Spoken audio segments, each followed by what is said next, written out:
Okay, so uh, here is your data. What this is this is just the map of Final Rush.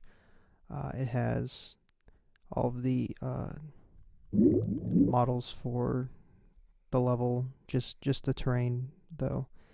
What you see in yellow here, that's actually what the collision is. Um, so yeah, that's why it's flashing like that. So here's your recordings. So these are all the different recordings. I'm just going through all the different ones, and so we can go ahead and just zip along. And the other thing I have is the kill plane. So I have modeled the kill plane myself, and this is a very, very, very precise recreation of the kill plane. So this is the kill plane that you're going through when you do FastFR. And here you can see both sides. So the kill plane is, it's about this thick. And this is one side of the kill plane, and this is the other side of the kill plane right there. So anywhere inside this kill plane, the current theory, and your data seems to suggest this as well, is that anywhere inside the kill plane, in between these two planes here, will kill you. And if you're past this kill plane or in front of it, then you won't die. So we can see here that on this attempt, you were in front of it here on this frame, and then on the next frame you were pretty much right in the middle.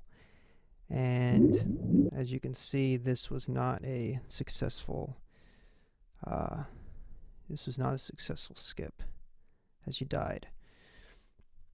Then we can check on the next one, and would you look at that, on the next one you actually get through. So now we can take a closer look at this guy. Make the point smaller. So you can see that on this frame, you are actually outside of this kill plane.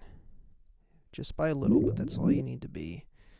You're outside it on this frame, and then on the next frame, you are outside it again. So there is no frame where you're inside the kill plane. You go from being outside to outside on the other side. Alright. So then the next one. On the next one, you do not get it. And you can see here that you're inside for one frame, outside for one, and then you die. That one you must have fallen earlier.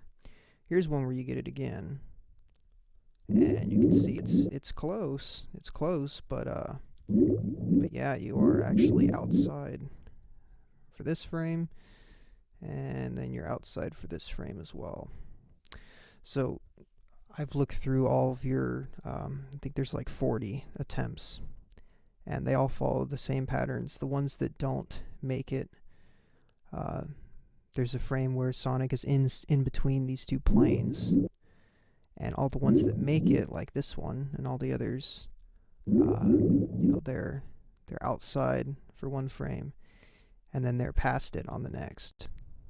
You can see that one is past it.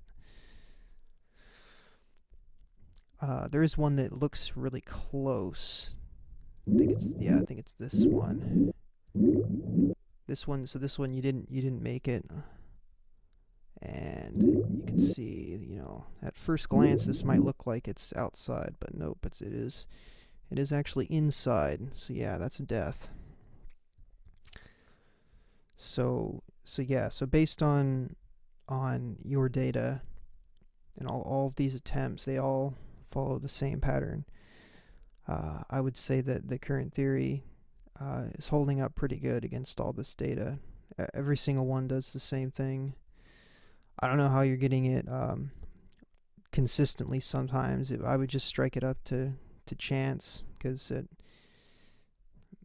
really all just depends on, you know, where you just so happen to be right before you try to cross this gap here. And this gap just so happens to be, you know, pretty much exactly the same distance that you're covering per frame. Like, it's, you know, if this kill plane was any thicker, like, this really just wouldn't be possible. It just so happens to be just skinny enough to make it sometimes. But yeah, I don't know how you're getting it more consistent. I would just say you're just getting lucky or something. Obviously, you know, the way to optimize this is like you said, is just to, you know, find a way to make your speed as great as it can be, and then just approach this kill plane as perpendicular as possible.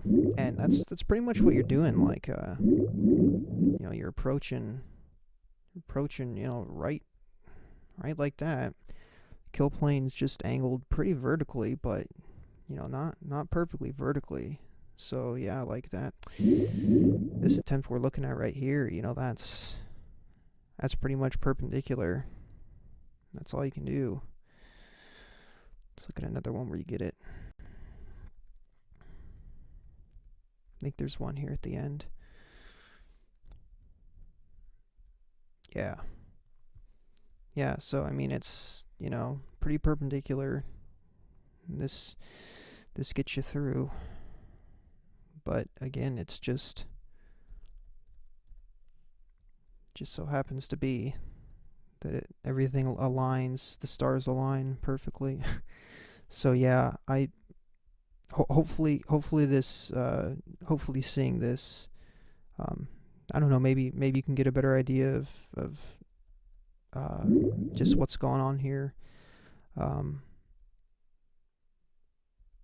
But yeah, every single one does the same thing.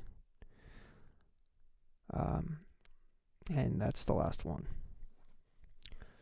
So yeah, if there's anything else you'd like to see, just let me know, because I can just, you know, put it in here. It's not that big of a deal for me to do that. And I like doing that too, so yeah.